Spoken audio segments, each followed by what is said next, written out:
Do I need a letter of intent for the purchase or sale of my small business? Here are a couple of questions to consider to help you make that decision. Is a lender requiring a letter of intent?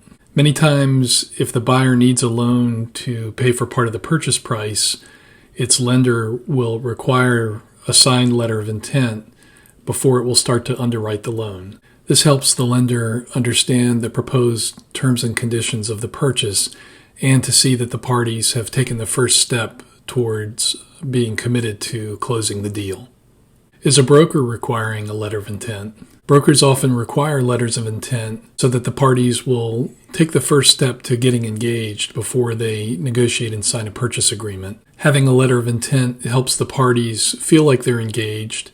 It also binds them to certain preliminary terms and conditions, and it acts as the first step in progressing toward the closing of the transaction. Do you need confidentiality protection? If the buyer and the seller haven't already signed a separate confidentiality agreement, the letter of intent should contain a provision that requires the buyer to protect the confidentiality of the information it receives from the seller during due diligence. This is one of the few binding provisions in a letter of intent.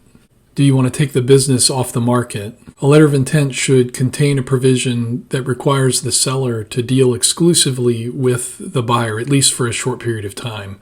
This takes the business off the market and protects the buyer from losing the deal or from having to compete against potential buyers in a bidding war. Many times this provision is called a no-shop provision, an exclusivity provision, or a non-negotiation provision. It's also one of the binding provisions in a letter of intent. Do you want to make sure the seller continues to operate its business in the normal course? When a seller finds a potential buyer, there's a tendency for the seller to wind down its business, whether it's intentional or unintentional. For example, the seller may stop buying inventory. The seller may stop pursuing prospective customers. The seller may even stop replacing employees who leave the business. All these things can detract or decrease the value of the business. And so the buyer wants the seller to agree to continue to operate its business in the normal course, to continue to buy inventory, to continue to pursue prospective customers, to continue to staff the business properly and appropriately. There should be a binding provision in the letter of intent that requires the seller to continue to operate in the normal course. So sometimes we use a letter of intent so that we can negotiate the significant or the key terms of the deal before we actually spend a lot of time and money negotiating a purchase agreement. By negotiating these terms and conditions at the letter of intent phase, we give the buyer and the seller the opportunity to put the key issues on the table. If they can't negotiate the key terms during the letter of intent phase, it gives them a good perspective of whether to continue to do the deal or to walk away from the deal.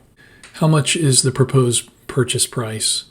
If the purchase price is low, it may not make sense to spend the time, energy, and money to draft a letter of intent.